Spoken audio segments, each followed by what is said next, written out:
Bonsoir, bienvenue sur la chaîne d'Océan de Coach. Chère libre penseuse, chers libre penseurs, je vous souhaite la bienvenue pour ce nouvel épisode de Bric-à-brac d'idées. Et ce soir, nous allons avoir une thématique. La question est la suivante. Vous vous êtes déjà posé la question, pourquoi est-ce si difficile de vendre?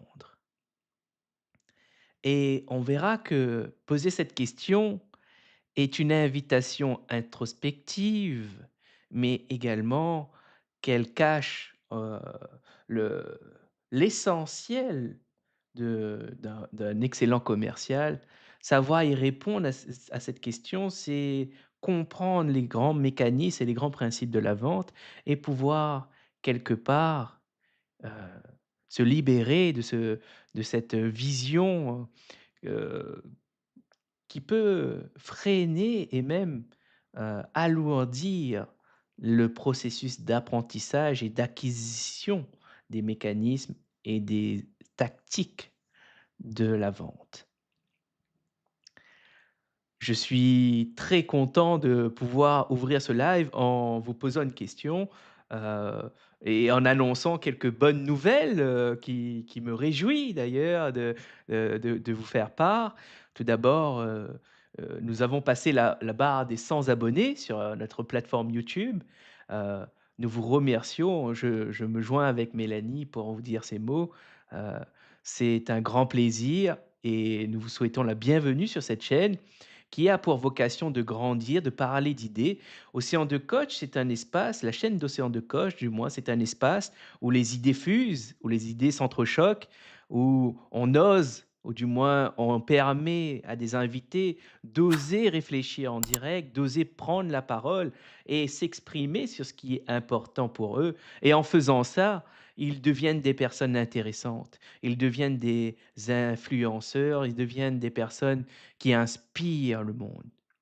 Et à ce titre, les contenus que vous allez voir dans les prochains mois vont évoluer, vont se professionnaliser et de plus en plus, même la façon de gérer cette chaîne va changer radicalement au vu de l'expérience que nous sommes en train d'engranger, que ce soit de ma part et celle de Mélanie. Et d'ailleurs, des nouveaux concepts pourront peut-être être créés en fonction de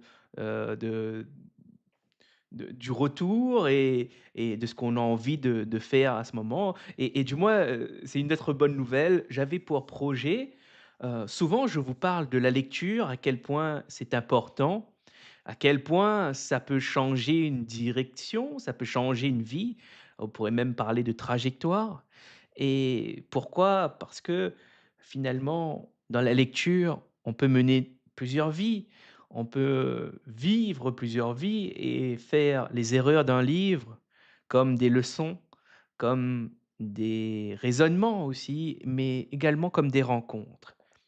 Parfois, il est possible que nous n'avons pas la chance d'avoir un environnement, dans lequel nous pouvons côtoyer, confronter certaines idées avec des grands penseurs ou même avec des personnes qui ont des idées différentes de la nôtre et c'est là où la lecture est un formidable outil d'émancipation, une véritable merveille d'invention de l'homme humaine, enfin de l'homme humaine, de la création, de l'inventivité humaine pour faire progresser ses semblables. Hem, du coup, que je voulais vous partager une volonté de ma part de peut-être créer un club de lecture en ligne.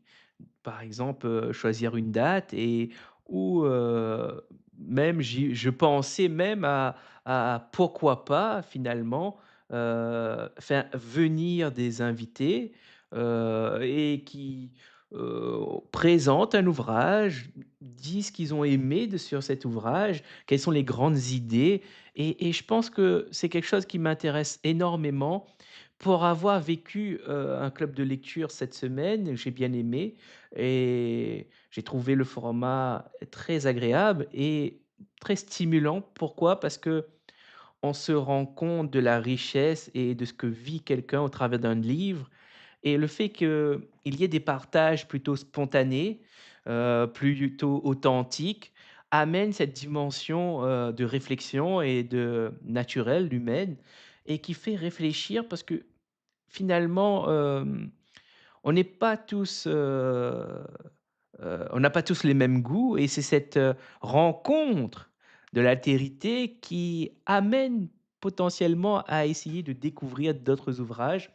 Par exemple, je vais vous donner un exemple et on passera et on glissera petit à petit sur, la question du début, sur la thématique et d'ailleurs, je tiens à vous le rappeler, pour ceux qui arrivent ou qui connaissent pas encore la chaîne, je suis Frédéric Ranganayagui, coach professionnel.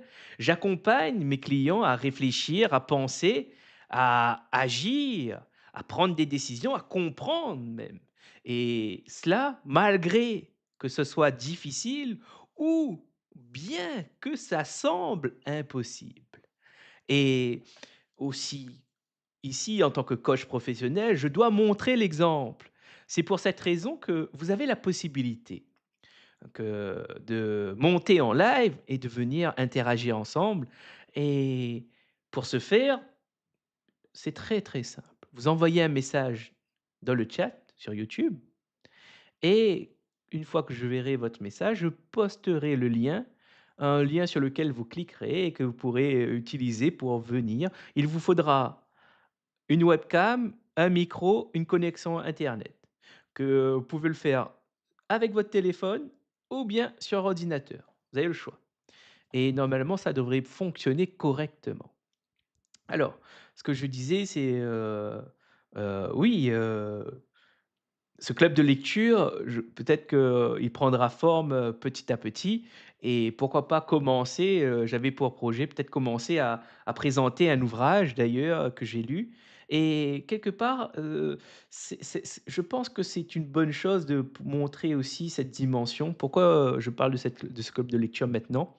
Parce qu'il m'intéresse, parce que c'est important pour moi et j'ai envie de le développer et montrer que c'est au travers des idées que finalement je me suis construit moi-même, grâce aux autres qui ont laissé des traces, grâce à d'autres plus anciens qui ont laissé des traces et c'est l'accumulation de savoir, l'accumulation de traces d'écrits qui finalement ont permis à ce que, moi je me développe, à ce que d'autres m'aident à me développer puisque finalement, on retrouve cette aide à la fois dans les écrits mais également dans la vie de tous les jours. Ça peut être une rencontre fortuite, due au hasard, que qu'on prenait le bus, qui vous dit quelques paroles, que ça peut être sur un forum.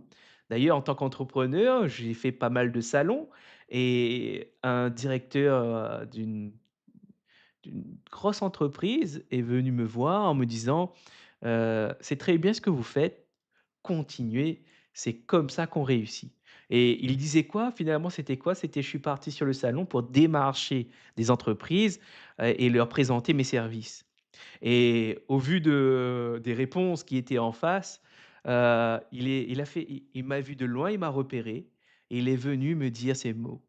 Je pour preuve, je m'en souviens et c'est pour vous dire qu'une seule phrase, quelques mots, une idée que vous transmettez peut changer, peut améliorer, du moins, la qualité de vie d'une personne et ça, c'est important. Pourquoi je tout ce que je vous parle là, ça a un lien avec la question finalement. Pourquoi est-ce si difficile de vendre?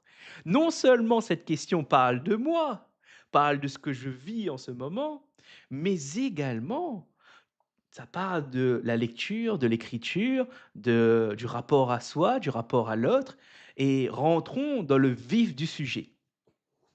Si vous ne connaissez pas la chaîne, je rappelle, ici nous sommes dans un espace d'expression et de réflexion. On ose encore penser et penser par soi-même. Et penser par soi-même, c'est s'exposer, c'est révéler son raisonnement et plus on parle, plus on aura tendance à dire et faire des erreurs. Et ça, c'est important. Et l'erreur, non pas comme pour se juger, pour se culpabiliser. Non, l'erreur pour se construire, l'erreur pour apprendre. Et ça, c'est très important. Alors maintenant, entrons dans le vif du sujet. Je répète la question pour ceux qui n'étaient pas encore arrivés. Pourquoi est-ce si difficile de vendre? Et finalement, si vous posez cette question, peut-être que vous avez déjà un début de réponse. Vous avez déjà quelque chose qui commence à émerger. Pourquoi? Je sais. Parce qu'on ne peut pas s'empêcher de répondre à une question qui a été formulée. Même si vous savez la réponse ou non, vous allez avoir cette tendance de vouloir essayer de répondre à cette question. C'est un fonctionnement tout à fait humain et tout à fait normal. En revanche, la qualité de la réponse, elle mérite d'être questionnée, d'être remise en question. Et cela vaut pour moi et également pour tous. Et c'est ça qui est génial. Pourquoi c'est génial? Parce que finalement, on se rend compte que tout ce qui est, de l'ordre de l'apprentissage, et là je vais peut-être vous surprendre, pour moi, tout est apprentissage. Tout est apprentissage. Tout relève de l'apprentissage. Que ce soit la survie, l'adaptation, si on veut mettre un mot, l'adaptation, n'est-ce pas une forme d'apprentissage? Si on veut apprendre à vendre, n'est-ce pas une forme d'apprentissage? Si on veut changer un comportement, n'est-ce pas une forme d'apprentissage? C'est pas l'apprentissage qui permet ça? Et quand on parle d'apprentissage, il faut être, bien carré. De quoi parle-t-on? Quelle est la définition de l'apprentissage? Eh bien, je vais vous en donner une sur laquelle je considère et je me base. L'apprentissage, c'est selon Richard Meyer. Et là, je vais prendre soin, le temps pour, vous la restituer avec fidélité, puisque, finalement, c'est important que les sources et là, on va faire un petit aparté. En termes d'esprit critique, qu'est-ce qui vaut, quel est le conseil qu'il faudrait donner aux gens? Peut-être que vous avez déjà entendu cette phrase qui est: «Il faut vérifier les sources». Eh bien, c'est important de vérifier les sources, mais ce n'est pas le tips le plus précieux, le plus intéressant. Pour moi, je considère que le tips le plus intéressant est bien sûr de croiser les informations et surtout croiser, quand je dis croiser les informations, c'est-à-dire prendre des informations avec aussi ceux qui ne pensent pas ou qui pensent le contraire de votre affirmation.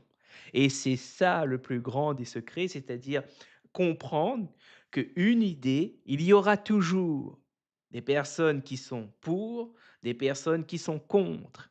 Et si vous allez toujours chercher pourquoi vous avez raison, pourquoi cette idée est bonne, par biais de confirmation, potentiellement, vous allez rester dans votre bulle et vous allez peut-être tourner en rond. Et là, c'est triste. En revanche, si vous commencez à aller voir les gens qui pensent pas comme vous, et ou du moins qui ont une idée contraire de votre affirmation de départ, alors là, ça vous ouvre des perspectives pour voir les choses d'une manière différente. C'est vraiment la technique, l'approche la plus efficace si on parle d'esprit critique.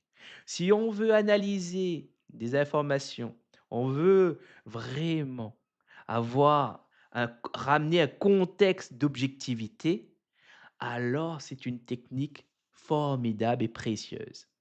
Qu'en pensez-vous? Vous qui me regardez ou vous qui allez regarder. Êtes-vous d'accord avec ce que je dis? Vous avez bien sûr la liberté de d'être pas d'accord et de me dire pourquoi. Si vous me dites juste: «Je ne suis pas d'accord» ou bien Hem, que voulez-vous que j'en fasse? Je ne vais pas très loin, je vais juste avoir l'information que vous n'êtes pas d'accord. Mais je ne vais pas savoir sur quoi vous n'êtes pas d'accord et pourquoi vous n'êtes pas d'accord. Et vous, qu'est-ce que vous proposez comme modèle d'interprétation ou de présentation? Ça, c'est très important, cette, rigueur, cette, exigence, cette précision, d'apporter cette clarté sur vos idées et là, c'est quelque chose, je dois dire, qui est, ma foi, difficile. Et il faut s'inspirer des grands. Il faut s'inspirer des grands, c'est-à-dire des personnes qui ont cette capacité, qui font les efforts pour présenter, modéliser leurs pensées et qui s'entraînent au quotidien pour le faire. Je pense notamment à quelqu'un de formidable qui se nomme Philippe Mérieux. C'est quelqu'un dont et là, quand je dis ça, il y a une autre personne dont je trouve formidable et je trouve vraiment inspirant, c'est, peut-être que vous le connaissez, c'est Antoine de La Galandrie.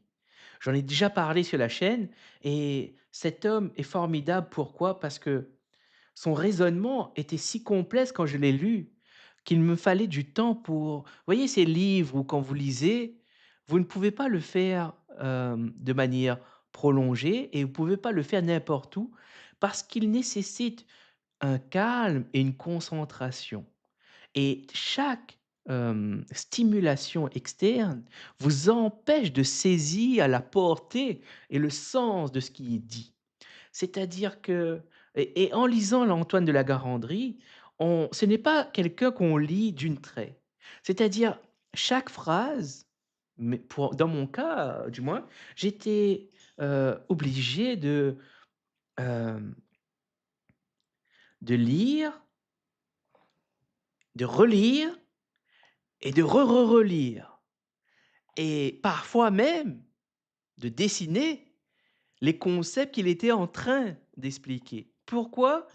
Parce qu'il y a une telle complexité dans le raisonnement et il y a un enchaînement qui fait que vous devez comprendre ce qui était dit au début, vous en rappeler et ensuite poursuivre et faire le schéma global. Ça veut dire que si vous voulez vraiment comprendre ce qu'il veut dire et comment il s'enchaîne, ça prend du temps, ça nécessite des efforts et en plus que je ne suis pas habitué à certains vocabulaires. C'est-à-dire qu'il emploie des termes, des concepts dont c'est nouveau pour moi. Ça veut dire que je dois aller faire des recherches pour comprendre ce nouveau terme. En plus de comprendre ce nouveau terme, une fois que vous arrivez sur cette nouvelle dimension, ben vous voyez qu'il y a plein de questions qui se posent et du coup vous vous rendez compte que nous sommes vraiment petits face à l'immensité de la connaissance et du savoir qui a été produit par l'humanité, par toute l'humanité. Et ça, c'est à la fois c'est à la fois anxiogène parce qu'on se dit: «Mais c'est impossible de tout savoir, c'est impossible» et en même temps, en tant qu'humain, on ne sait pas tout. Non seulement l'entièreté de l'humanité ne sait pas tout, quand on assemble, on agrège toute la connaissance de l'humanité, on ne sait pas tout, mais à l'intérieur de ça, nous, en tant que personnes, nous ne savons presque pas grand-chose de l'entièreté de tout le savoir de l'humanité.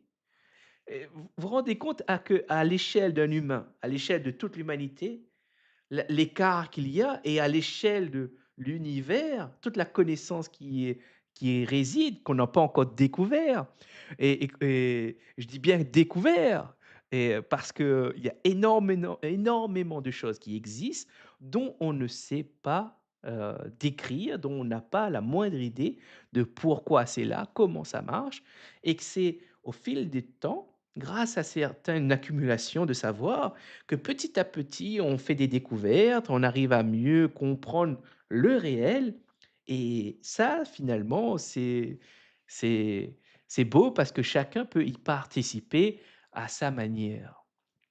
Alors, je parlais prenons le temps de vous donner cette définition de Richard Meyer, qui parle d'apprentissage. Alors, vous êtes prêts? C'est parti. L'apprentissage est un changement relativement permanent des connaissances ou du comportement d'une personne dû à l'expérience. Richard Meyer. Et là, on voit bien, si vous posez la question et vous allez voir que tout est lié, on comprend très bien et comprend très vite que pourquoi la vente est si difficile parce que pour moi, si vous vous rappelez, tout à l'heure, je vous ai dit que tout est apprentissage. Et voir la vente comme un apprentissage, cela signifie quoi? Cela signifie qu'il y a forcément, des choix à faire et c'est ça qui est difficile finalement. C'est-à-dire que, pourquoi c'est si difficile de vendre? Ben parce que vendre, ça vous pose des questions. Ça vous pose des questions extrêmement personnelles. Vendre à qui? Vendre pourquoi? À quel besoin? Qu'est-ce que vous voulez dire? Comment vous voulez le dire? Et tout cela, ça nécessite des efforts. Mais à la base, on ne naît pas avec ce savoir. C'est un savoir qu'on doit construire.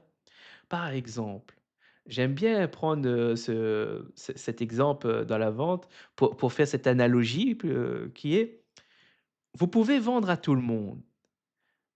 C'est comme aller dans un buffet. Vous pouvez vous servir, au stand, fruits, au stand, frites, au stand pizza, au stand burger.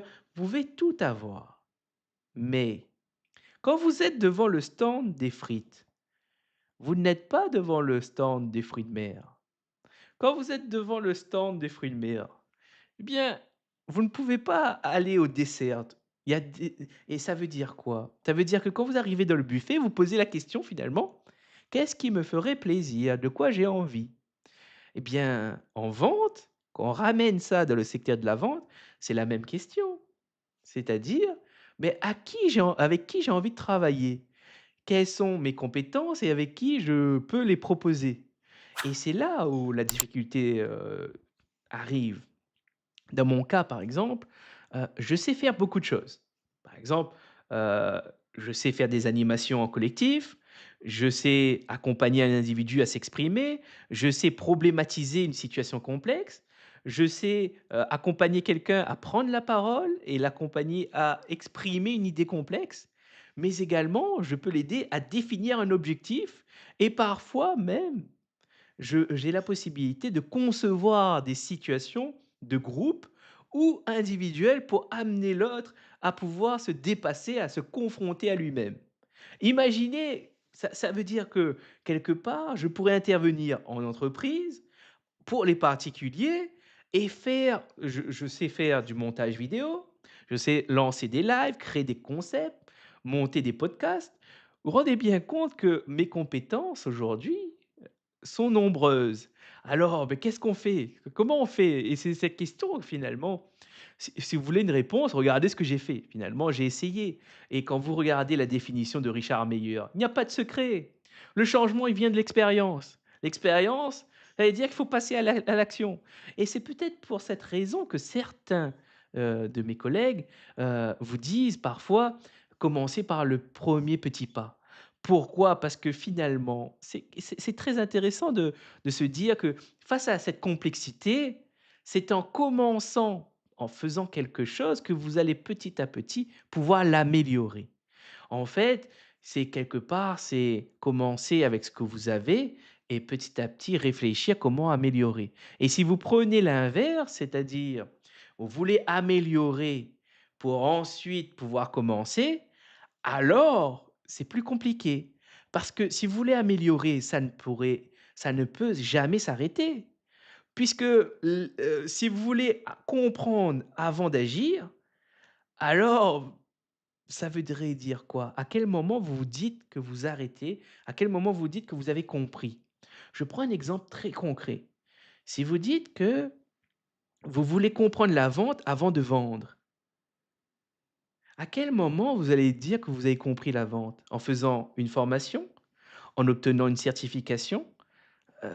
Vous voyez la limite où vous allez le poser, la question va vous amener encore d'autres questions. En revanche, vous commencez à vendre comme vous pouvez. Et là, vous vous apercevez, parce que vous faites des erreurs, parce que vous ne savez pas, vous êtes ignorant et incompétent. Comme dans mon cas, dans la vente, je fais des erreurs. Je suis ignorant, incompétent, je l'avoue et je l'admets. Je ne suis pas le meilleur vendeur et c'est normal parce que ce n'était pas mon métier. En revanche, ça va changer. Je suis en train d'entamer un processus d'apprentissage pour savoir justement. C'est pour ça cette question finalement, elle est bien à propos parce qu'elle reflète où j'en suis dans mon apprentissage. C'est-à-dire, je trouve la vente difficile et je me suis posé en tant que coach, pourquoi la vente est si difficile? Bah, finalement, c'est très simple. C'est parce que la vente nécessite de répondre à certaines questions. Et la façon dont on répond va essentiellement dépendre de notre savoir, de nos expériences. Et plus vous avez des connaissances dans les relations humaines, dans l'influence, dans le marketing, dans le commerce et dans tous les domaines finalement. Pourquoi? Parce que dès le moment où vous parlez de vente, vous le faites avec une deuxième personne nécessairement et ça, cela amène des questions d'anthropologie, de psychologie, et c'est des vastes sujets, c'est des vastes domaines qui potentiellement peuvent prendre toute une vie et d'ailleurs, tout à l'heure, je vous disais, l'humanité ne sait pas tout en termes de psychologie. Il y a déjà en psychologie, il y a plusieurs branches et comment dire? Chaque, année, il y a des milliers d'articles scientifiques qui sortent. Il y a des méthodes qui émergent, il y a des méthodes qui s'améliorent parce que la connaissance se produit, d'autres chercheurs arrivent et apportent petit à petit chacun leur brique et fait grandir ce patrimoine, ce savoir, sur les domaines de l'anthropologie, sur le domaine de la sociologie. Il y a énormément de personnes qui y travaillent et c'est ça qui est à la fois, déstabilisant quand on y pense et en même temps accepter cette part d'incertitude, cette part de non-maîtrise et cette logique d'apprentissage et là, finalement, je repense, à la thématique de Au fil de l'idée qui était avec Christophe. On se raconte les histoires qu'on se raconte. Finalement, quelle histoire vous allez choisir de vous raconter pour pouvoir accepter ces choses-là et pouvoir progresser?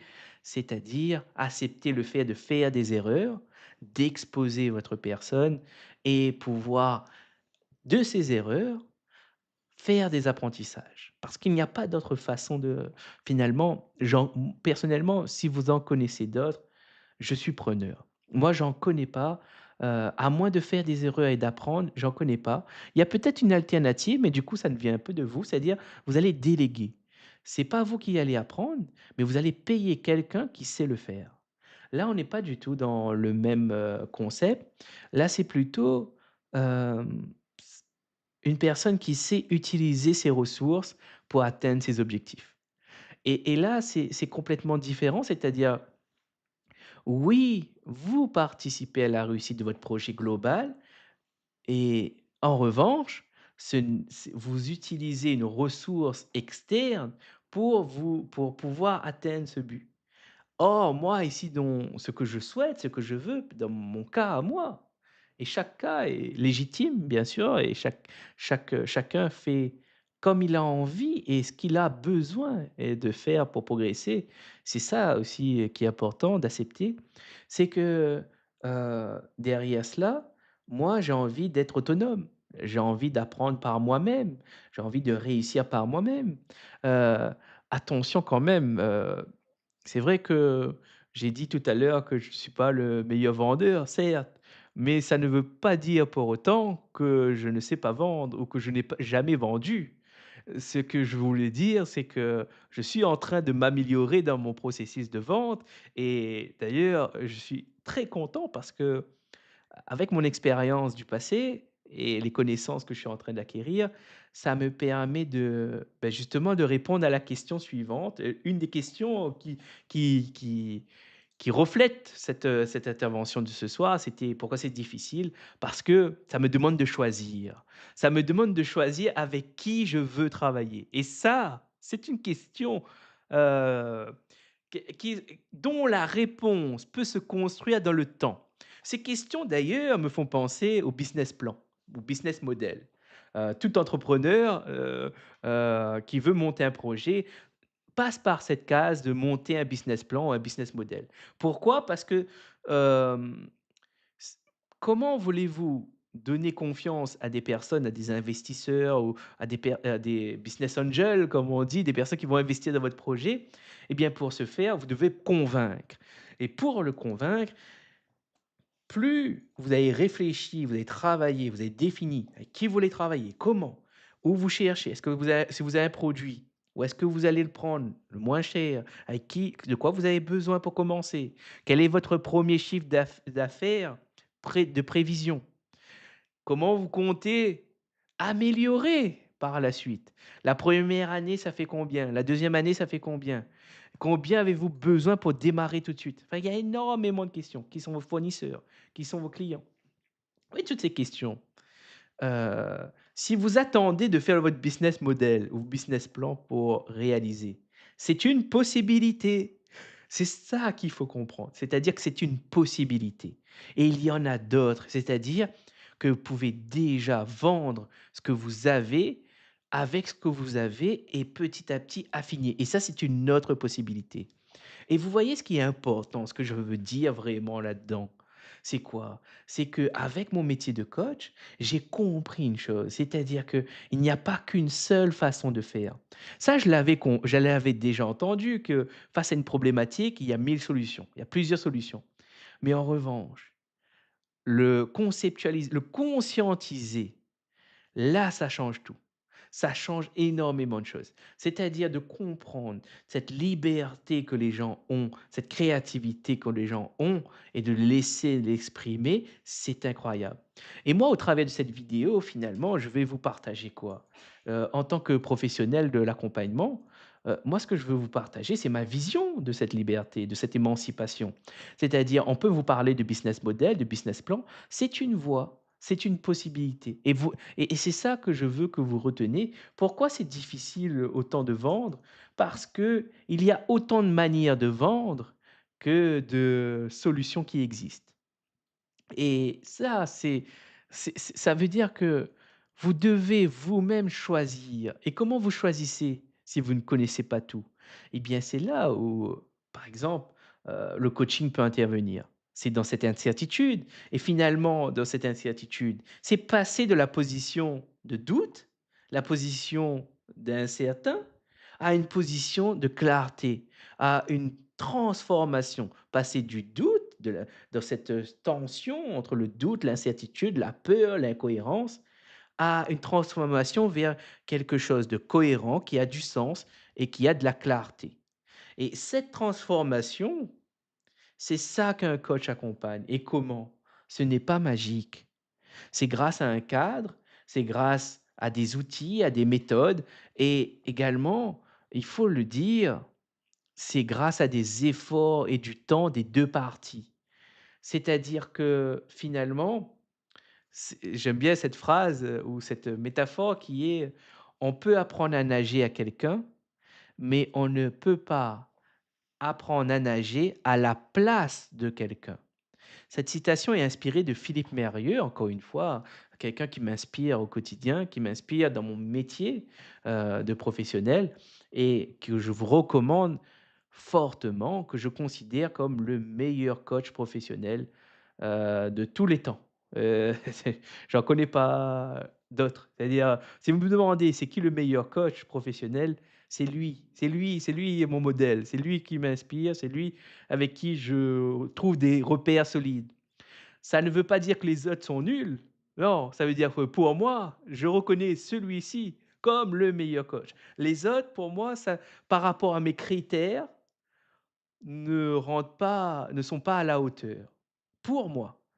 Chacun a ses critères et j'en suis fier aujourd'hui de pouvoir définir ça de manière aussi précise. Tout à l'heure, je vous disais, définir sa pensée, c'est oser s'exposer, c'est oser exprimer. Malgré que la complexité de ce qu'il y a, c'est arriver petit à petit à co-construire à chaque fois en faisant des erreurs et les erreurs permettent de rectifier et de changer le sens. Alors, la première, finalement, reprenons, faisons un récap. Heu, Premièrement, pourquoi c'est difficile? Parce que ça nécessite de faire des choix. Mais c'est vraiment le point névralgique, le point central de la réponse, de ma réponse. C'est qu'arriver, en tant qu'entrepreneur, à vouloir vendre ses produits ou ses services, c'est répondre à des questions et répondre à des questions, c'est choisir. Et choisir, vous avez déjà entendu cette phrase, choisir, c'est renoncer.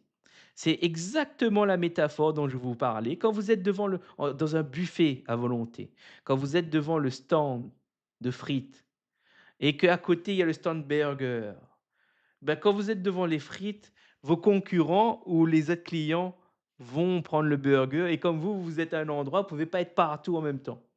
Et c'est là qui fait que ça rajoute un côté, peut-être vous connaissez ce terme, le FOMO, Fear of Missing, ou la peur de manquer, la peur de passer à côté quelque chose, et cette peur, c'est une émotion. Cette émotion, elle va agir comme un catalyseur, comme un réactif qui va orienter votre trajectoire, votre décision, et c'est là où il y a tout un processus, à comprendre et à accepter qui est, finalement, quand je prends une décision, quand je choisis, quels sont mes critères? Quels sont les critères que je valorise et que je connais et que j'ai conscience? Parce qu'il peut y avoir des critères intéressants dont je n'ai pas conscience, dont je n'ai même pas pensé, par ignorance ou par incompétence ou même parce que j'étais sous l'eau. J'étais envahi, submergé par d'autres valeurs, d'autres paramètres qui étaient beaucoup plus importants pour vous dans votre choix de décision.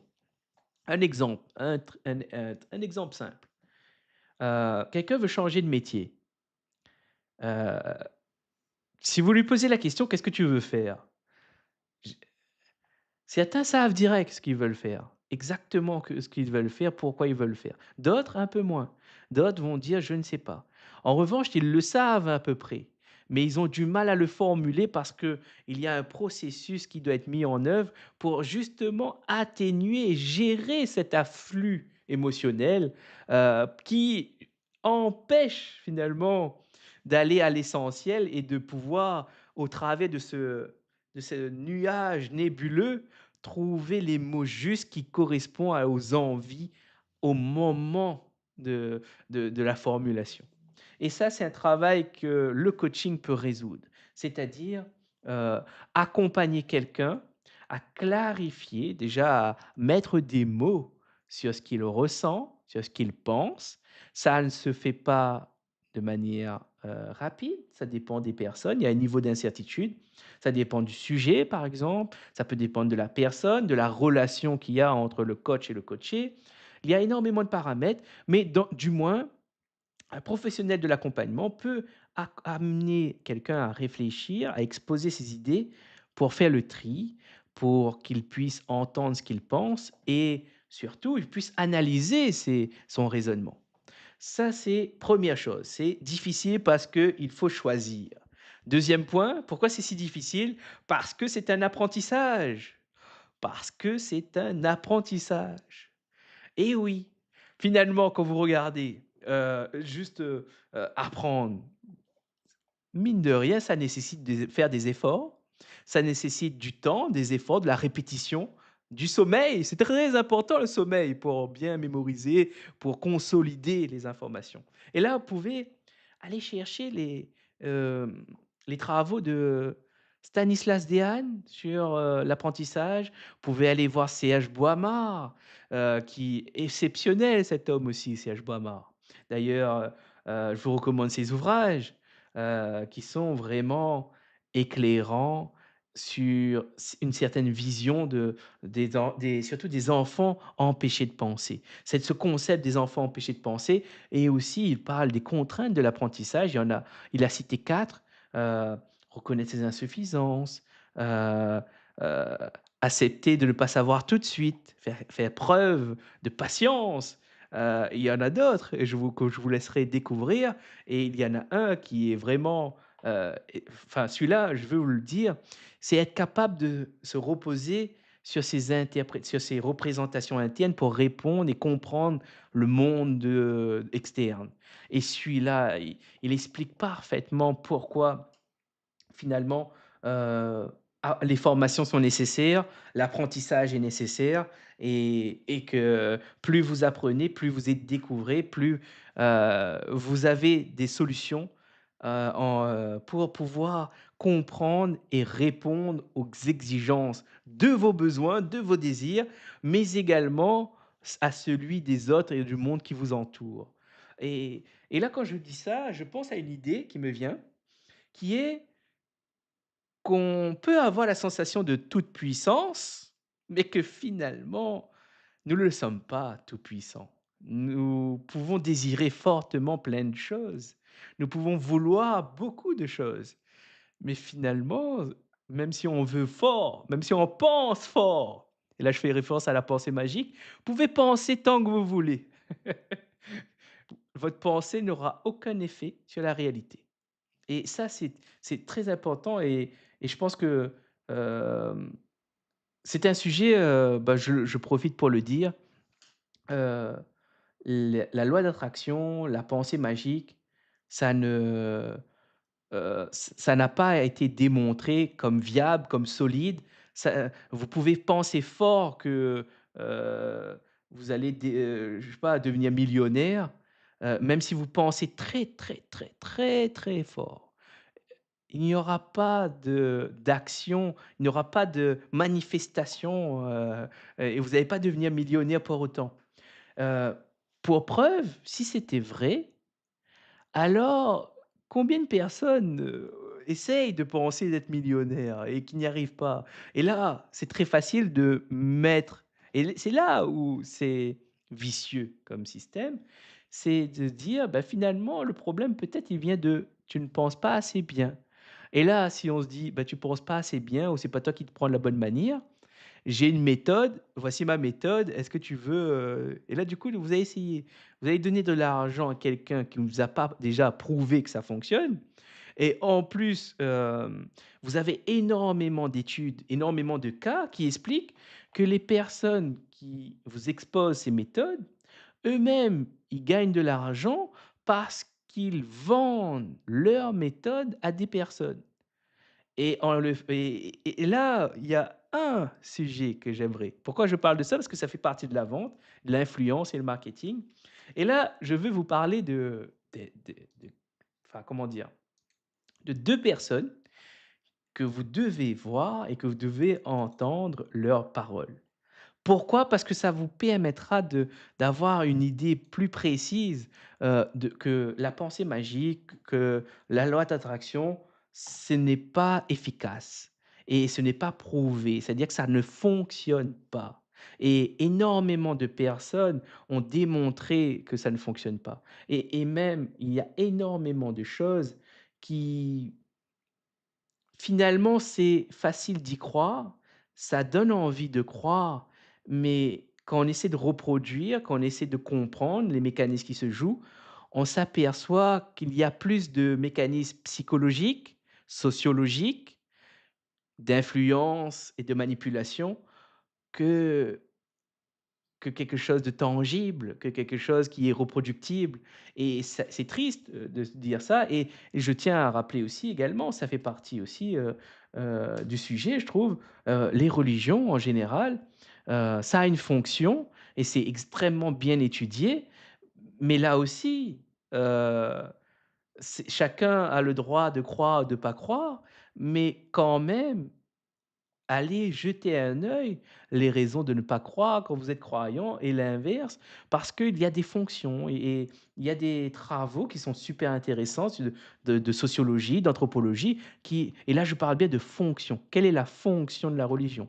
Quelle est la fonction du développement personnel? Quelle est la fonction? C'est-à-dire que les choses ont été créées par l'homme pour amener une s finalement, moi, ce que j'ai une hypothèse et par rapport à ce que j'ai lu, ce que j'ai vu, c'est que les religions, finalement, ont été créées par l'homme pour essayer d'accepter et de poursuivre, de garder espoir, heu dans la vie, parce que c'était difficile sinon de pouvoir accepter le fait qu'on est seul et qu'il n'y a pas quelqu'un ou un être surpuissant qui veille sur nous et c'est plus une façon d'affronter la dure réalité de la vie que quelque chose, de surnaturel ou de exceptionnel ou qui nous dépasse et ça, c'est quand, par exemple, vous avez Samaris, qui en parle aussi assez bien. Ils avaient, d'autres personnes qui, mine de rien, ont étudié la question et on se rend compte finalement que c'est une construction sociale, ça a des fonctions, ça permet de maintenir un certain équilibre, de garder un ordre et là, je vais vous dire, ça agit aussi comme un filtre. C'est-à-dire qu'on vous donne les règles et vous avez juste à suivre, vous n'avez pas à choisir, vous n'avez pas à décider, vous n'avez pas besoin de fournir des efforts. Voici la règle, tu ne fais pas ça, tu suis ça et tu agis comme ça et tout se passe bien et ceux qui n'agissent pas de cette façon sont quelque part des personnes qui ne doivent pas vivre avec nous et ils sont exclus. Et là, combien de personnes sont croyants, mais et finalement ils ne sont pas croyants? Pourquoi? Parce que ils le font non pas parce qu'ils se croient, ils le font par nécessité, par survie, parce qu'ils aiment leurs proches, parce qu'ils ont de la famille, ils ont des amis et ils ne veulent pas les perdre. Le sacrifice est trop grand, est trop, trop grand.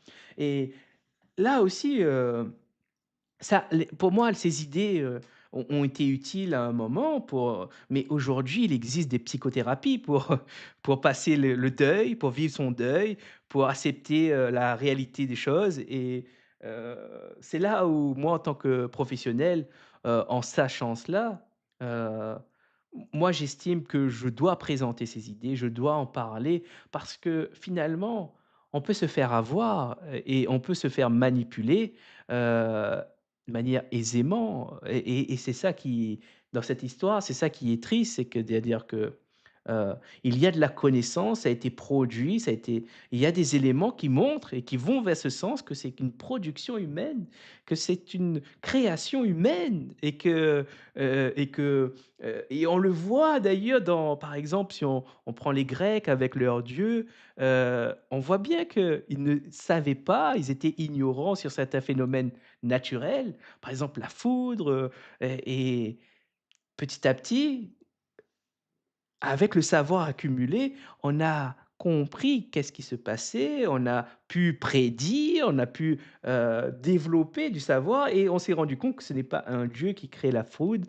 Pareil, pour d'autres thématiques, à Athènes avec le dieu de la guerre, les Grecs aussi. En fait, on voit bien que c'était des constructions sociales pour essayer de dire des choses et ou même essayer de faire passer, c'était politique finalement. C'est-à-dire, heu, aider les gens à avoir une structure, une cohérence globale et permettre de vivre ensemble. Aujourd'hui, par exemple, en France, heu, on parle d'athéisme et qu'est-ce que c'est? Comment ça se manifeste? Et on voit bien que, il y a des choses qui ont changé. Si on reprend, par exemple, c'est intéressant. Heu, il y a des idées qui étaient interdites avant pour des questions religieuses et si vous exposez ces idées, vous étiez considéré comme le pire des personnes et vous étiez exécuté. Et là, je pense, à Galilée ou je pense à d'autres personnes qui ont été tuées pour leurs idées.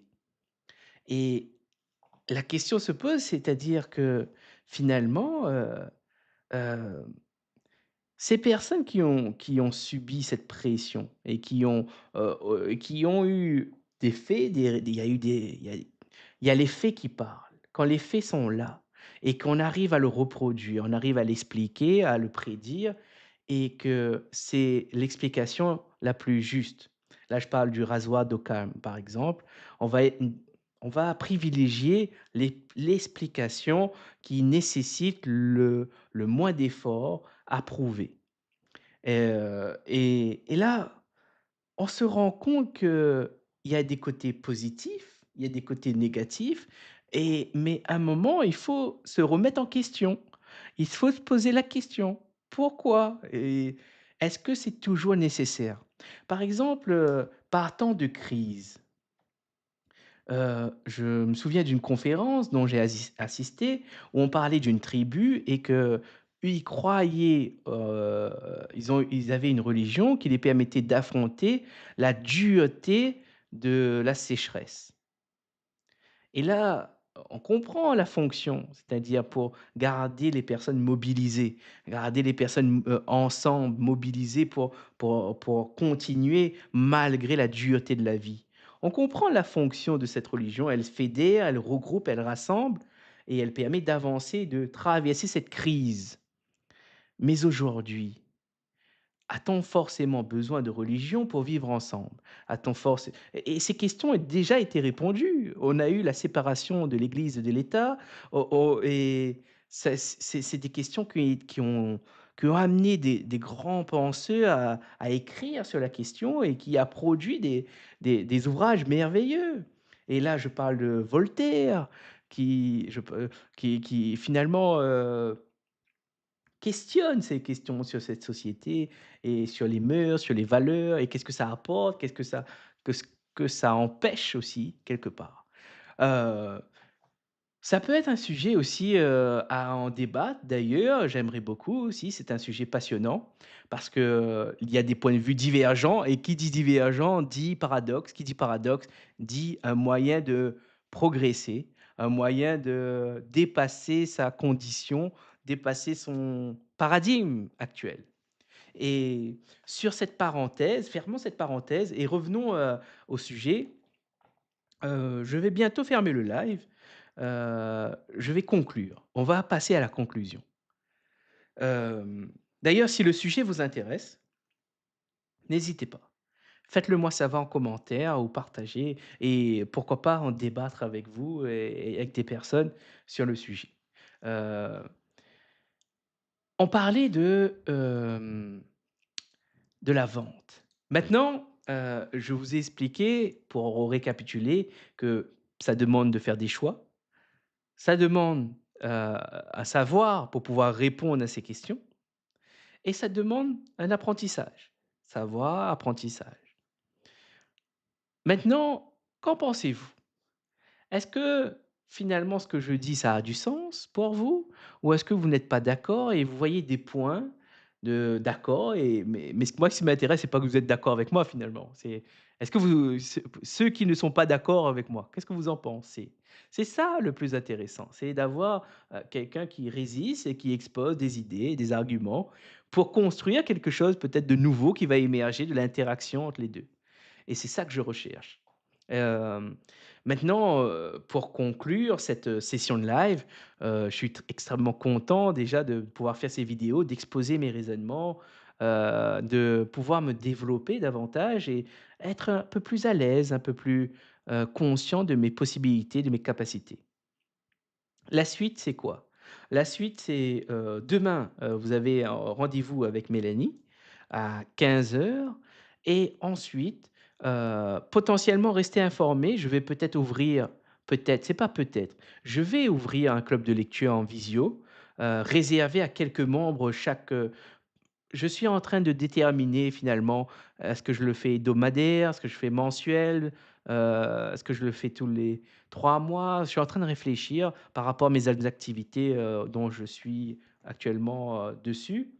Hem Et ensuite, hem pour ceux qui ont besoin d'aide ou qui veulent, répondre à des questions ou ne savent pas par où commencer par rapport à une problématique ou à un projet, je suis là et je peux accompagner votre réflexion, amener une structuration, amener un cadre d'objectivité, c'est-à-dire où vous allez détecter, vous allez repérer, vous allez, analyser, comparer avec les éléments que vous apportez et pouvoir ensuite clarifier les choses, mieux comprendre ce que vous ressentez, ce que vous pensez, ce qui est la meilleure chose à faire, quelle est la première étape.